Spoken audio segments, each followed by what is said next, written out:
gravar o último episódio do nosso quadro Memória em Foco.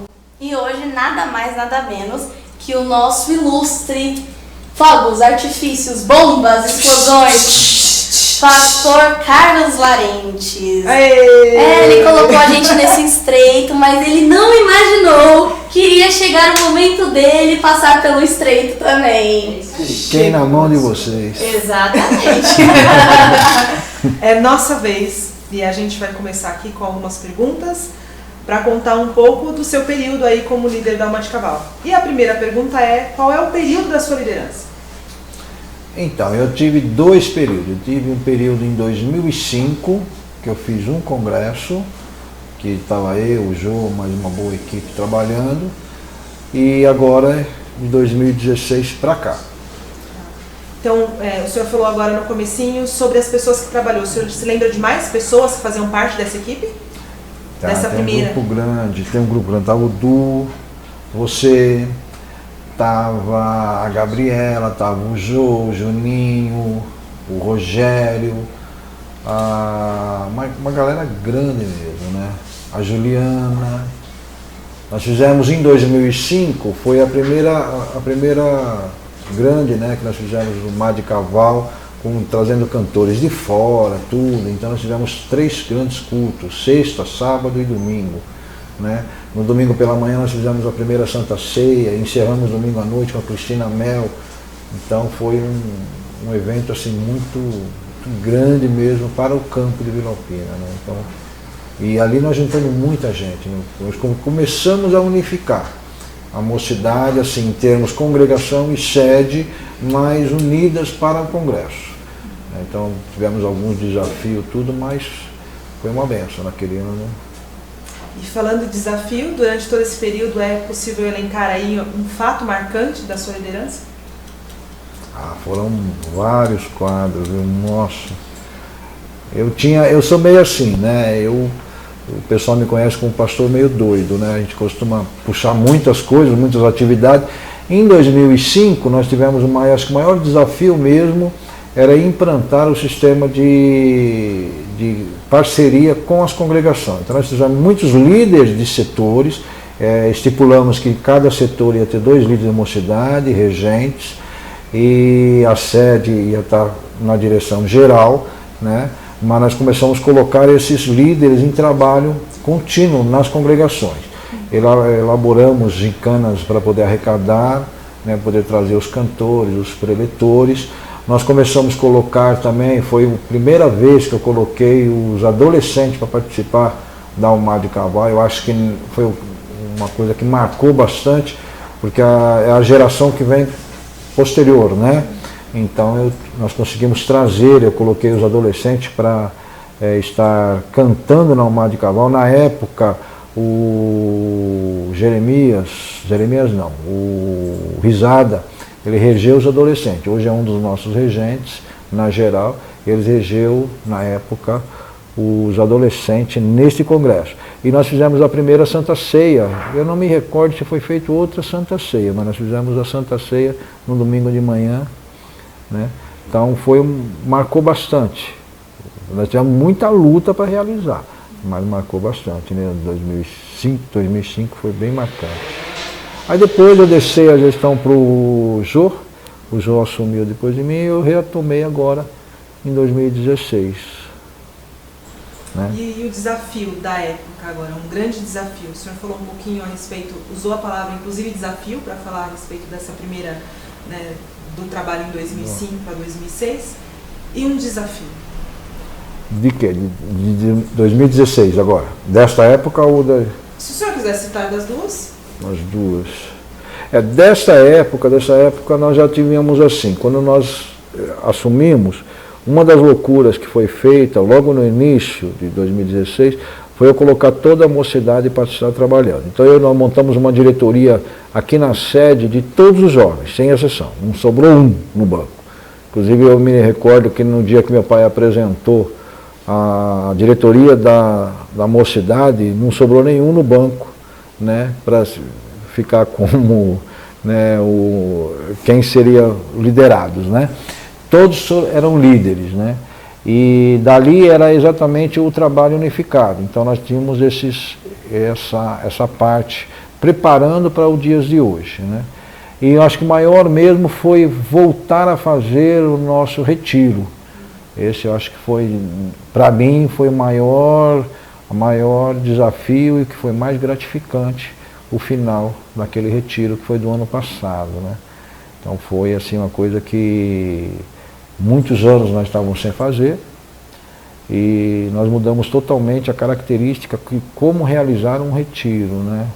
E pegou todo mundo de surpresa. Foi uma luta assim que no começo nós tivemos muita dificuldade, adesão e tudo mais, e todo mundo achando que não ia dar certo, como onde já se viu, pegar todo o campo e trabalhar num retiro e juntar e segurar toda essa juventude dentro de um retiro.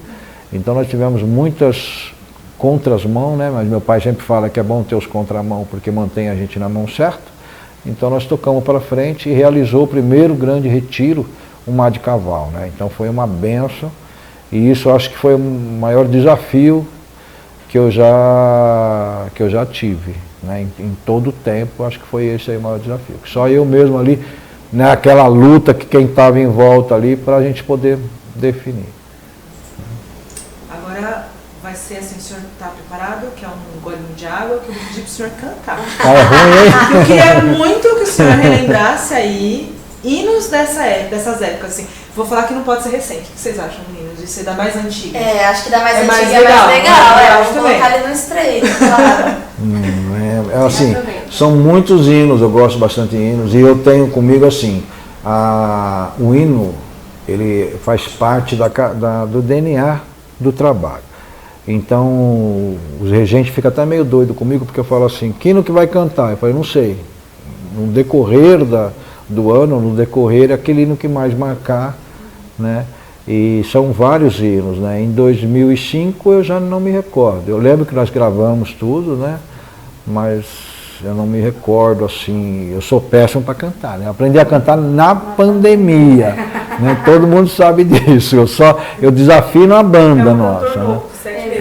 Exatamente, eu sou parte do grupo de louvor. Exatamente, pós-pandemia, porque não tem jeito. Então, marcou bastante. Eu acredito que esse do ano passado para esse, que marcou bastante foi que nós cantamos na UMADESP, né?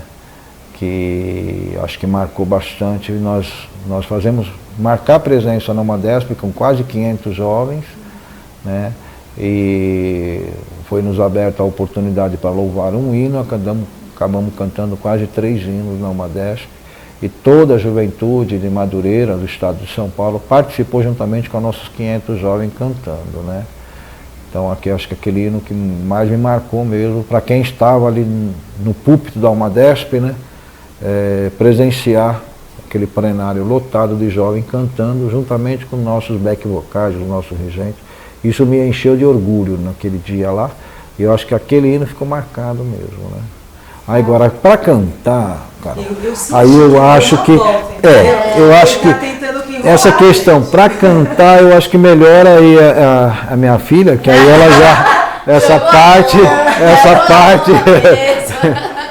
parte de louvores é a Vitória. O Gabriel também canta bem até, né? Mas ele fica escondido lá no som, então ele se escondeu um pouquinho. Mas então a Vitória, a Daniela é que puxa mais. Qual que era lá? Foi o Maranata, né? E o Maranata. Foram os 2 hinos que mais marcou 2016.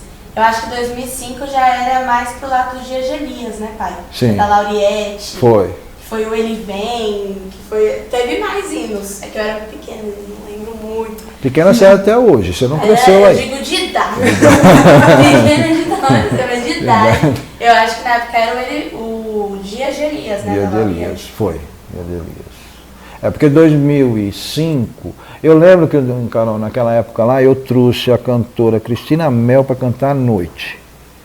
Naquele domingo, que era o encerramento, né, a mocidade toda. Onde já se viu trazer uma irmã que canta para as irmãs, vai cantar para a mocidade, onde já se viu uma coisa dessa. E caiu uma chuva que Deus mandava, mas pensa num dia de chuva mesmo, foi num domingo.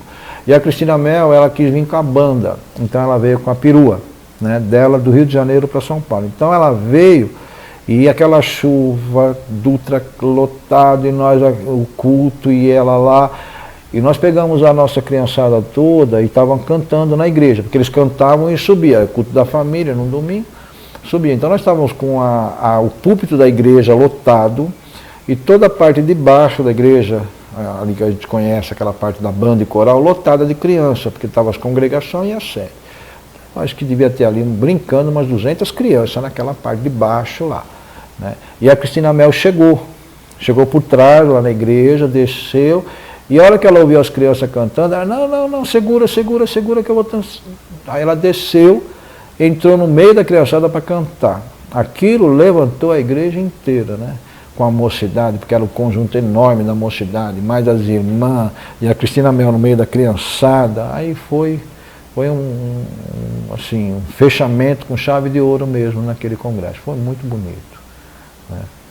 Então, são pontos que marcam, né? Acho que cada época tem a sua particularidade, né? Mas são pontos que a gente percebe, né, qual é o trabalhar na época, né? Nesta época mesmo, que eu vejo que de 2016 para cá, Deus preparou toda a mocidade, e nós sempre pregamos o Salmo 133.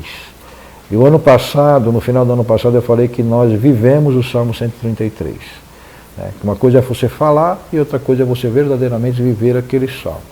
E o ano passado, no término do nosso retiro, nós pudemos ver a união fechada. Que ali no meio daquela mocidade você não sabia quem era a sede e quem era a congregação, quem era adolescente, quem era jovem. Então foi uma coisa assim que o trabalhar de Deus mesmo, então uniu mesmo. E iniciamos 2020 achando que os projetos desse ano, o Mar de Cavalo, 50 anos, né, e a mocidade naquele fogo, naquela união, que Deus tinha trabalhado de uma maneira. Hoje nós entendemos que foi o preparar de Deus, capacitando, preparando aquela mocidade para viver os dias de hoje. Porque foi o ano que mais a juventude trabalhou, em tudo, né? Trabalhou com crianças, trabalhou com idoso, trabalhou dirigindo congregações, trabalhou auxiliando os pastores, trabalhou orando, né, jejuando, buscando. Então, nós vimos o trabalhar de Deus nos dois períodos, né? E eu acredito que cada presidente de mocidade que passou tem uma particularidade, exatamente Deus trabalhando numa etapa de processos, né? A gente só entende o trabalhar de Deus no final, né? No final de tudo que a gente consegue entender os planos de Deus. O que nós achamos que ia ser esse ano, eu digo que está sendo maior do que todos os nossos projetos, que não eram pequenos. Quem me acompanha no começo do ano, nós ia ter 50 dias de culto. Eu ia falar isso, 50 cultos. Então, 50 dias de culto, o nosso segundo retiro, que ia ser agora em novembro, a revista, a Casa do Julgamento. Nós tínhamos diversos projetos, mas eles ficaram pequenos mediante a tudo isso que aconteceu. Né? Que é o ano que praticamente nós temos mais testemunho, o ano que nós temos mais jovens batizados com o Espírito Santo, o ano que nós temos mais jovens comprometidos com a obra, né? É o ano que nós estamos vendo Deus agir no meio da igreja de uma tal maneira que surpreendeu a todos, né? Bom, ele fugiu e não cantou. Vitória canta. Um trechinho, pelo menos. Meu Deus, agora A capela. eu no estreito. É Eu lógico. vou pegar você no estreito nessa entrevista. Eu no estreito. Eu acho que tem que ser o Waymaker, que é... Meu Deus é Deus de milagres, Deus de promessas, caminho no deserto, luz na escuridão. Meu Deus, este é quem tu és. Nós estamos contando a história de 50 anos da Mar de Cavalo e precisamos lembrar do seguinte: dos 50 anos que temos de Mar de Cavalo, ainda que o senhor não estivesse na liderança no período, claro, mas o senhor está aqui há 29 anos desses 50 anos, que é o tempo em que o nosso pastor Antônio Larentes é presidente do nosso campo. Então o senhor acompanhou mais da metade da história de perto, se não em casa, como a própria Vitória já nos relatou, né, de ouvir em casa as histórias. E o que o senhor diria sobre o que esperar para os próximos 50 anos de Um Mar de Carvão. Olhando a juventude que temos hoje, porque o Senhor disse palavras fundamentais como união, busca, avivamento. A gente tem visto o Senhor fazer coisas no nosso meio. Isso também é fruto de uma igreja que está orando, de uma igreja que não fechou as portas durante a pandemia inteira, né? Eu não sei quantos dias da semana o Senhor vinha aqui antes da pandemia, mas eu sei que o Senhor veio todos os dias depois da pandemia. Então isso é o resultado de uma igreja que não parou de trabalhar e que ensinou muitos jovens a trabalhar, porque muitas pessoas que não faziam muitas coisas hoje estão por aí, limpando o microfone, pegando, assessorando, até meninos dos adolescentes. Sim. Hoje a gente sempre tivemos pessoas aprendendo, mas hoje a gente vê uma vontade. Você acha que dá para esperar aí dos próximos 50 anos? Eu vejo assim, eu acompanho meu pai, né, eu dormia nos púlpitos da igreja do Parque São Lucas. Acompanhei diversos congressos de São Caetano do Sul. Mesmo fora da UMAR de Carvalho, da União da Mocidade aqui do campo, eu cheguei um pouco depois do meu pai. Eu dei uma volta, fui para Batista, depois eu vim, né, para cá e fiquei trabalhando, mas nunca me envolvi com mocidade, né? Mas eu tinha aquela particularidade que eu via os trabalhos do meu pai em São Caetano do Sul. Então todos os presidentes da mocidade, que eu me recordo assim, por cima, né? Nós sabemos da história do pastor Hélio, que iniciou com 50 anos. Sim. Depois nós temos aí uma lacuna que eu não me recordo, nós não conseguimos puxar. Depois nós tivemos o pastor Isaías, depois do pastor Isaías nós tivemos o pastor Enéas, se não me engano o Algimar auxiliava ele. Depois do pastor Enéas nós tivemos o Jeremias, né? O Júnior, ninguém pode falar que é o Júnior, é o Jeremias. Depois do Jeremias, aí foi... depois do Duarte foi depois, antes do Isaías, o Duarte. O Duarte ficou um bom período antes do Isaías, depois entrou Isaías, depois do Isaías o Enéas, depois do Enéas entrou o Júnior, o Jeremias, depois do Jeremias entrou eu e o Jô, aí eu saí, que era 2005, aí ficou o Jô, depois do Jô veio, se não me falha a memória, o Eduardo, depois o Rogério, depois retornou para mim novamente. Parece que é mais ou menos, né? Se confunde um pouco, Viane, porque nós temos líder da mocidade local e presidente da mocidade, então se confunde, se mistura um pouco. Mas nessa época eu me recordava assim, eu dava bastante conselho em cima daquilo que meu pai, né, que era meu mestre, né, ele fazia nos congressos de São Caetano do Sul. Então, o Congresso de São Caetano do Sul, ele juntava todas as igrejas de São Paulo, então era mais de 80 igrejas, e que cada uma, né, fazia de uma maneira e se fechava a Goiás, literalmente. A Goiás era fechado pelos congressos de São Caetano do Sul. E aquilo ficou marcado, todo mundo conhece os congressos de mocidade, por causa de São Caetano do Sul da época. E eu me recordo que quando eu vinha, eu via meu pai trabalhando nos congressos lá, e eu queria trazer para Vila Alpina, e sempre explicava, mas não conseguia ensinar. Quando eu peguei e assumi em 2005, foi a hora que eu comecei a ensinar mais ou menos como fazia. Depois de 2016 para cá, da mesma forma. Então, o que eu vejo é que tudo é semente plantada, né? O que me enche de orgulho, assim, né, e agradeço a Deus por tudo isso que está acontecendo, é que nós podemos ver hoje, por exemplo, a nossa juventude, né, bem ativa, né, e os adolescentes, né, seguindo o mesmo caminho. Porque a mocidade se torna exemplo para os adolescentes, da mesma forma que os adolescentes se tornam exemplo para os juniores, dos juniores para as crianças. Então todo mundo quer se tornar aquela pessoa que ele está vendo, né, sendo usado na igreja e quer se tornar um. Então isso que mais nos chama a atenção, como Deus está trabalhando. Então eu vejo para o futuro, né, que vem pela frente aí, gerações e gerações de obreiros, de evangelistas, de pastores, de profetas, né, de pessoas que, assim, de Deus mesmo, trabalhado, compromissado com a obra do Senhor.